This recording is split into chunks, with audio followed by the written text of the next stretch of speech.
hijau bagian 2, yaitu pembangunan berkelanjutan. Sebelum masuk ke penjelasan materinya, alangkah baiknya kita perkenalan dulu.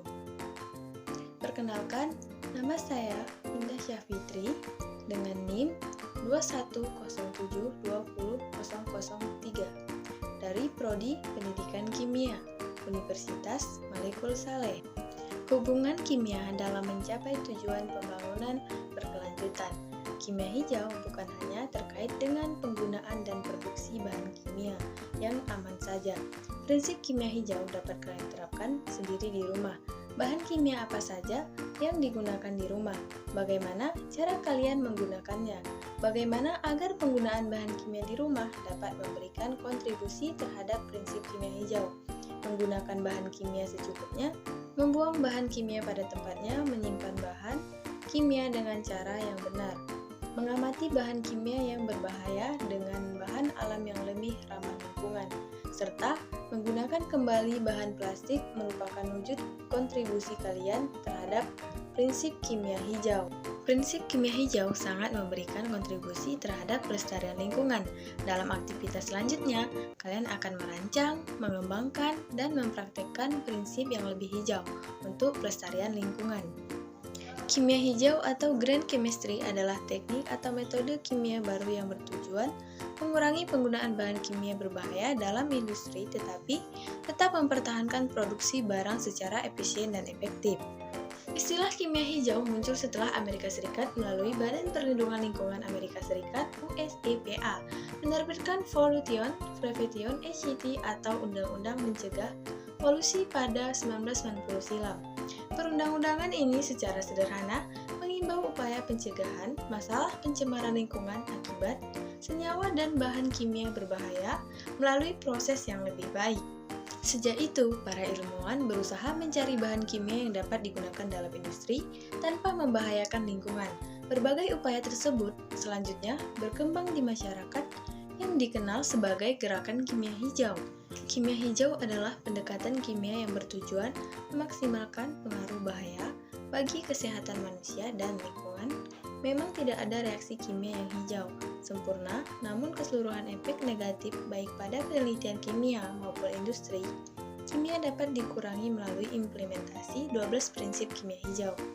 Yang pertama, prinsip mencegah limbah, mengutamakan pencegahan limbah ketimbang penanggulangan atau pembersihan limbah yang muncul setelah proses sintesis serta meminimalkan limbah pada setiap proses. Prinsip kedua, memaksimalkan nilai ekonomi suatu atom, mengurangi limbah pada level molekul dengan memaksimalkan jumlah atom dari semua reaksi menjadi produk akhir atom ekonomi di sini untuk mengevaluasi efisiensi reaksi. Prinsip ketiga yaitu sintesis kimia yang bahayanya sedikit, mendesain reaksi kimia dan rute sintesis seaman mungkin, mempertimbangkan semua bahan yang berbahaya selama reaksi berlangsung termasuk limbah. Prinsip yang keempat, mendesain proses yang melibatkan bahan kimia yang aman, memproduksi dan mengevaluasi aspek meliputi sifat fisika, toksisitas, dan lingkungan. Prinsip yang kelima, menggunakan pelarut atau kondisi reaksi yang lebih aman.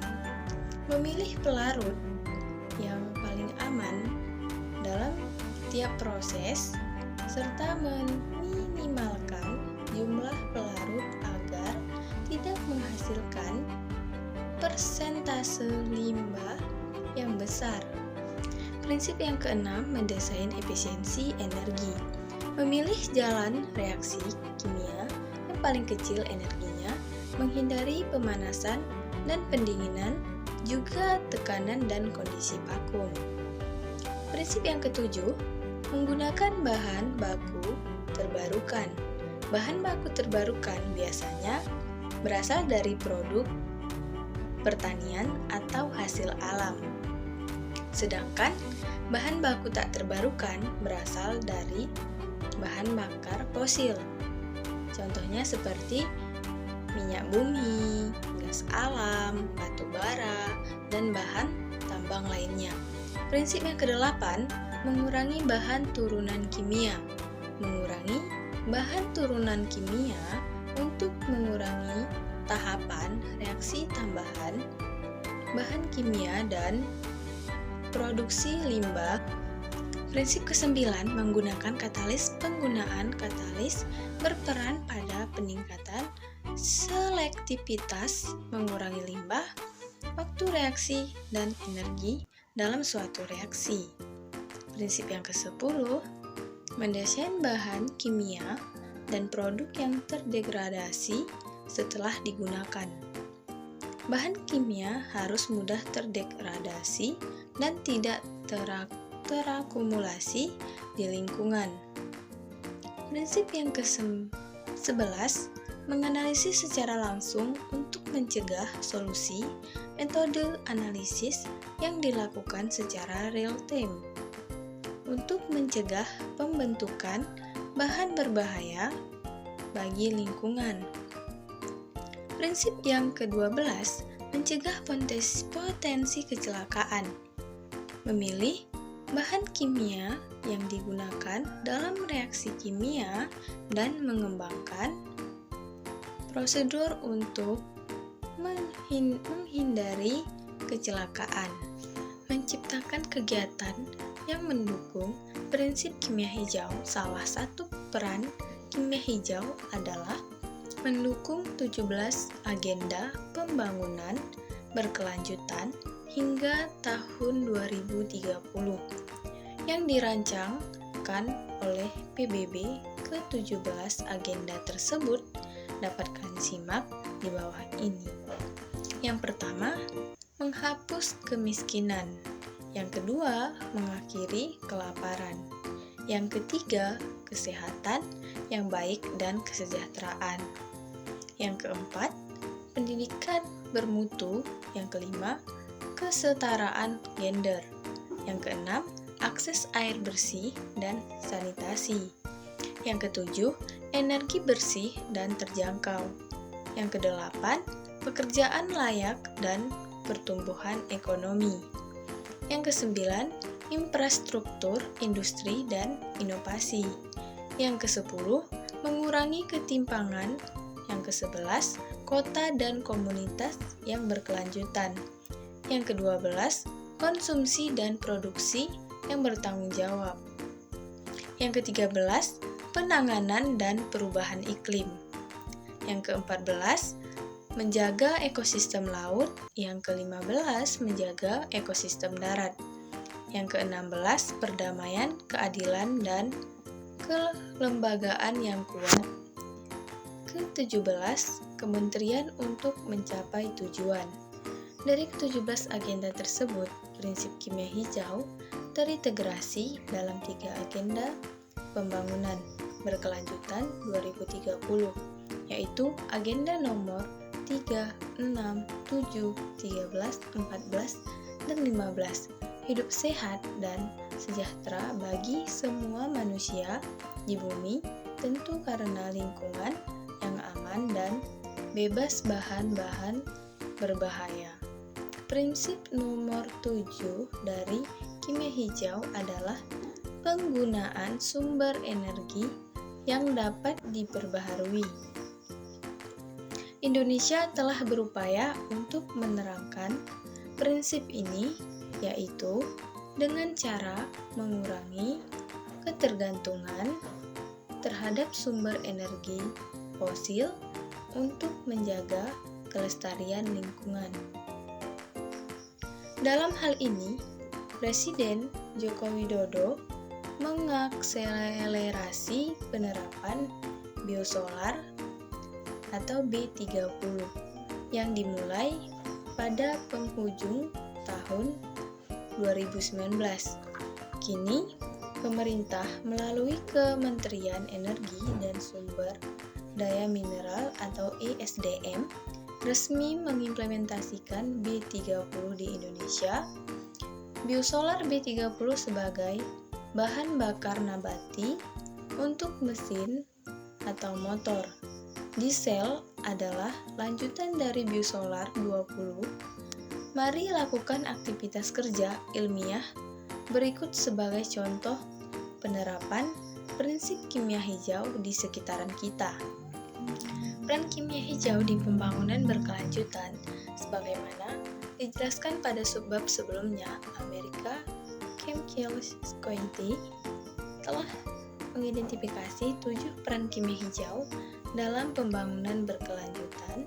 Berikut ini penjelasan mengenai 7 peran kimia hijau dalam pembangunan berkelanjutan.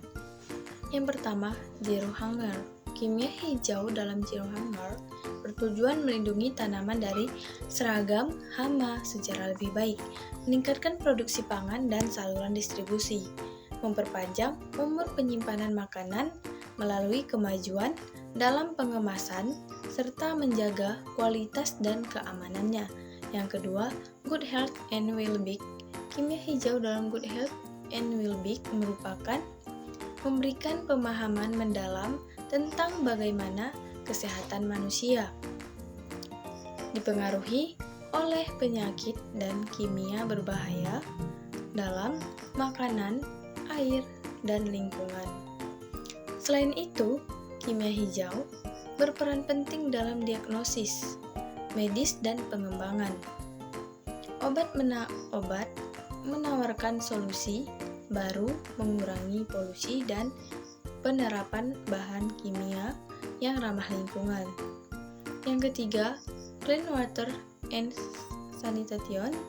Kimia hijau dalam clean water and sanitation berperan membantu masyarakat mendapatkan air bersih dan sanitasi melalui metode baru, seperti pemurnian air dan proses desalinasi berbiaya rendah. Penelitian terkait kimia hijau juga berperan mencari metode pemisahan baru yang berenergi rendah dan berefisiensi tinggi untuk menghilangkan logam dan mikropolutan. Yang keempat, affordable and clean energy. Kimia hijau dalam affordable and clean energy berperan mengembangkan bahan baru energi terbarukan. Tujuannya adalah agar pengolahan bahan kimia dalam industri bisa lebih hemat energi melalui teknologi bahan baru yang ramah lingkungan. 5. Industri, innovation, dan infrastruktur. Hubungan konsep kimia hijau dan pembangunan berkelanjutan bisa terlaksana dengan baik apabila penelitian dan inovasi yang dilakukan cukup memadai. Setidaknya ada 3 aspek penting dalam poin ini. Pertama, industri pengolahan bahan kimia dapat meningkatkan infrastruktur fasilitas produksi agar lebih berkelanjutan. Kedua, komunitas limbah bidang kimia perlu merancang, mencoba, dan memproduksi bahan secara inovatif dan canggih sehingga menjadi infrastruktur lebih berkelanjutan. Ketiga, mendorong penelitian kimia yang meningkatkan inovasi untuk komersial. Yang keenam, responsible consumption dan production. Kimia hijau dalam responsible consumption and production berperan meningkatkan kualitas dan efisiensi proses produksi di berbagai industri, mulai dari tahap pengemasan makanan, pencegahan kehilangan, dan pemborosan makanan hingga inovasi sistem pengolahan limbah. Yang ketujuh, climate action. Kimia hijau dalam climate action berperan melakukan penelitian, mitigasi, dan adaptasi terhadap perubahan kimia. Dengan adanya penelitian terkait kimia hijau, ada peluang peningkatan kualitas sistem pengobatan terhadap penyakit serta produksi benih dan pupuk yang lebih baik di sektor produksi pangan. Baik, sampai di sini materi kita hari ini. Sampai jumpa di konten selanjutnya.